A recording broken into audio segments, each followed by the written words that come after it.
Pemirsa memeriahkan peringatan Hari Ulang Tahun ke-80, Tentara Nasional Indonesia TNI Angkatan Udara menggelar gladi demo udara di Pangkalan TNI AU Halim Perdana Kusuma, Jakarta. Sejumlah pesawat tempur dikerahkan untuk mematangkan persiapan atraksi di udara pada puncak perayaan HUT TNI. Gladi demo udara di Pangkalan TNI AU Halim Perdana Kusuma menjadi bagian dari rangkaian persiapan HUT TNI ke-80 yang akan digelar di Monumen Nasional Jakarta Pusat pada 5 Oktober 2025 mendatang. Sejumlah pesawat tempur disiapkan yang nantinya akan membentuk formasi-formasi yang menarik. Informasinya ada 5 jenis pesawat tempur yang akan memeriahkan perayaan HUT TNI. Di antaranya adalah pesawat tempur F-16 Fighting Falcon, Sukhoi Su-27, Sukhoi Su-30, dan Hawk 100-200. Menteri Pariwisata Widianti Putri Wardana sedang jadi sorotan karena dituding harus mandi air galon jika berkunjung ke pelosok daerah. Menteri Widianti langsung membantah sekaligus bilang semua hotel di Indonesia ada air bersih kok, termasuk homestay di desa wisata. Penampilan Menteri Pariwisata Widianti Putri Wardana selalu menjadi perhatian publik. Selain cara berpakaian, Menteri Widianti juga menjadi pembicaraan masyarakat setelah diisukan mandi dengan air galon saat kunjungan ke pelosok daerah. Menurut Menpar, isu itu tidak benar dan dicetuskan oleh seseorang yang ingin menjadi Menteri Pariwisata seperti dirinya. Di semua hotel, saya jamin ada air bersih. Tidak mandi pakai air galon di hotel. Dan even homestay pun, desa wisata kami cek ada air bersih. Kabar Menteri Pariwisata mandi air galon saat berkunjung ke daerah mengguncang media sosial. Pihak Kementerian Pariwisata telah membantah isu ini dan menyatakan informasi itu berasal dari sumber tidak jelas dan tidak bisa dipertanggungjawabkan. Tim Liputan iNews melaporkan. Pertama kalinya Uya Kuya dan istri Astrid Kuya mendatangi rumah mereka pasca dijarah pada akhir Agustus 2025 lalu. Keduanya emosional saat melihat sejumlah foto keluarga dan barang-barang keluarganya yang dirusak.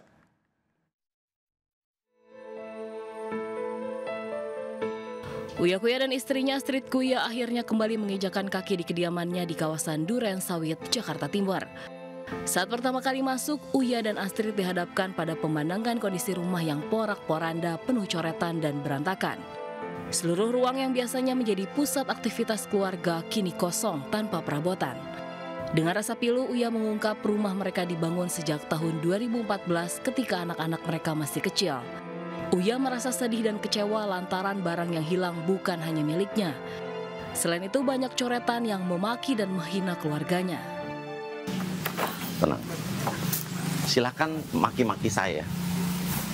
Kalian mau fitnah saya apapun, kalian marah sama saya, tapi jangan hina keluarga saya. Jangan hina anak-anak saya. Saya aja sasaran kalian. Apa salah anak-anak saya, apa salah istri saya? Sebelumnya ratusan orang tak dikenal mendatangi kediaman Uya Kuya di kawasan Duren Sawit, Jakarta Timur pada akhir Agustus 2025 lalu. Mereka merangsak masuk sambil merusak bangunan rumah. Masa pun turut menjarah sejumlah barang berharga dari dalam rumah Uya. Dari Jakarta, tim Liputan iNews melaporkan. Pemirsa, pemerintah memberikan perhatian khusus bagi lulusan baru atau fresh graduate mulai Oktober tahun ini. Mahasiswa lulusan baru berhak mengikuti magang yang digaji sebesar upah minimum provinsi. Lulusan baru perguruan tinggi atau fresh graduate mulai bulan Oktober tahun ini bisa sedikit bernafas lega. Pemerintah melalui Kementerian Ketenagakerjaan memberikan lapangan pekerjaan melalui program magang berbayar selama 6 bulan. Mulai tanggal 15 Oktober 2025, lulusan baru perguruan tinggi bisa mendaftar melalui website yang ditunjuk Kemnaker. Magang dilaksanakan selama 6 bulan dan berlaku bagi lulusan baru perguruan tinggi D3 atau S1, maksimal 1 tahun setelah kelulusan. Sebanyak 20.000 peserta magang nasional akan bekerja di perusahaan BUMN atau swasta dan berhak menerima gaji setara dengan upah minimum provinsi. Untuk program ini, pemerintah menganggarkan biaya sebesar 198 miliar rupiah. Dibandingkan tahun sebelumnya, pada tahun ini terdapat 7,28 juta pengangguran. Setengah dari angka itu adalah pencari kerja Gen Z. Diharapkan program magang berbayar ini bisa menjadi lompatan bagi generasi muda untuk mendapat pekerjaan. aku udah lumayan ya, karena kan karena ada yang nggak dibayar sama sekali. Jadi kalau untuk magang, apalagi untuk belajar dulu sih, untuk transport dan makan aja menurut aku nggak apa-apa ya. Mungkin kalau untuk saat ini kayak aku lebih tertarik untuk magang dulu karena mendapatkan uang transport juga, gaji. Kalau jujur untuk sebagai pengalaman pertama, saya sih lebih prefer magang ya. Karena kan itu juga udah digaji, biaya transportasi sudah didapatkan juga. Tidak hanya memperoleh penghasilan atau honor, peserta juga memiliki kesempatan direkrut menjadi pegawai tetap dalam perusahaan tempat mereka magang. Tim Liputan iNews melaporkan.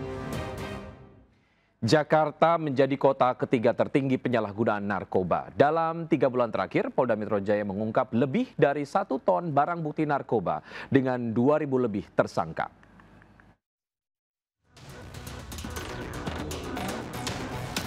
Hanya dalam 3 bulan, yaitu Juli hingga September, Polda Metro Jaya mengungkap peredaran narkoba hingga 1,14 ton. Di antaranya berupa 604 kg sabu, 221 kg ganja, 23.000 pil ekstasi dan ratusan kilogram tembakau sintetis dan obat-obatan keras. Barang bukti itu berasal dari sekitar 1.700 perkara dengan tersangka mencapai 2.300 orang. Besarnya barang bukti yang diungkap mengindikasikan Jakarta rawan menjadi target peredaran hingga produksi narkoba. Bahwa kita akan mengadakan ataupun melakukan pembentukan 28 kampung anti narkoba ya, yang digagas oleh jajaran Direktorat Narkoba Polda Metro Jaya. Ya, kita akan gencarkan. Salah satu tangkapan terbesar September kemarin, ada total 53 tersangka dengan barang bukti 500 kg narkoba. Meski kerap terungkap jaringan narkoba masih menggurita, Jakarta menjadi pasar empuk peredaran narkoba dengan beragam modus pengiriman. Data Badan Riset Nasional dan BNN 2019, Jakarta masih di peringkat ketiga peredaran narkoba tertinggi dengan 3,3% di bawah Sumut, 6,5% dan Sumsel 5%. Tim Liputan iNews melaporkan. Mantan Menko Polhukam Mahfud MD mengatakan cucunya menjadi korban keracunan usai mengkonsumsi makan bergizi gratis di sekolahnya di Yogyakarta. Hal itu diungkapkan Mahfud saat dalam kanal medsosnya. Cucu dari mantan Menko Polhukam Mahfud MD turut menjadi korban keracunan MBG di Yogyakarta. Tak hanya cucunya, 7 orang siswa lain juga muntah-muntah hingga harus dirumahsakitkan dan menginap selama 4 hari. Demikian Mahfud menilai MBG masih menjadi program mulia karena banyak memberi manfaat kepada jutaan anak-anak yang tidak bisa makan. Namun Mahfud menyoroti pada tata kelolanya agar ada kepastian hukum dan harus jelas siapa yang bertanggung jawab jika terjadi kasus keracunan makanan serupa. Puluhan siswa Sekolah Dasar Negeri 01 Gedong Barat, Jakarta Timur diduga keracunan usai santap menu makanan bergizi gratis. Polisi langsung memeriksa sejumlah saksi untuk mendalami kasus dugaan keracunan tersebut.